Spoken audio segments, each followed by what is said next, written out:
Lena, seeking refuge from a past she couldn't outrun, chose an isolated Victorian house. Its weathered paint and shadowed windows hinted at secrets, a perfect match for her desire for seclusion. But the silence was deceptive. Soon, faint whispers slithered from the walls, barely audible at first, like the rustling of dry leaves. They spoke of things she'd buried, deep regrets, fears, and a single, crushing guilt. The whispers grew bolder, weaving themselves into her dreams, transforming her quiet sanctuary into a chamber of horrors. They were her own darkest thoughts, amplified, twisted, and flung back at her with malicious glee. Days bled into nights, each filled with the insidious murmurs that gnawed at her sanity. The whispers weren't just sounds. They were a presence, an entity that seemed to feed on her despair. She found an old leather-bound journal tucked away in the attic, its brittle pages detailing the house's history. It spoke of a reclusive artist, Elias Thorne, whose life had spiraled into madness before his sudden disappearance.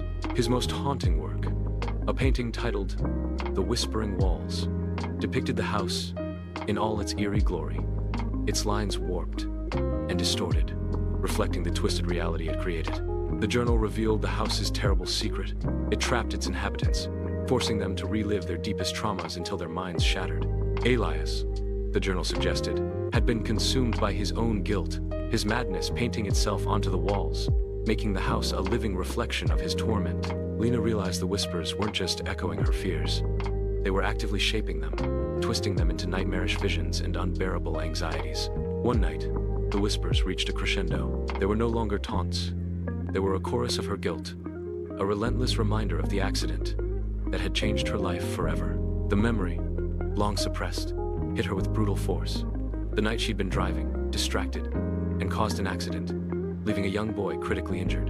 The whispers transformed into the boy's anguished cries, the screech of tires, the sickening crunch of metal. It was a relentless assault, pushing her to the brink of madness.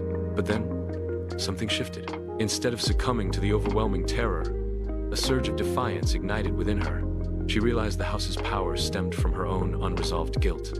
In a desperate act of self-preservation, she confronted her past, not by running from it, but by accepting it, by acknowledging the pain she had caused and the responsibility she bore. She didn't try to erase the memory. She embraced it. The sorrow, the regret, the weight of it all.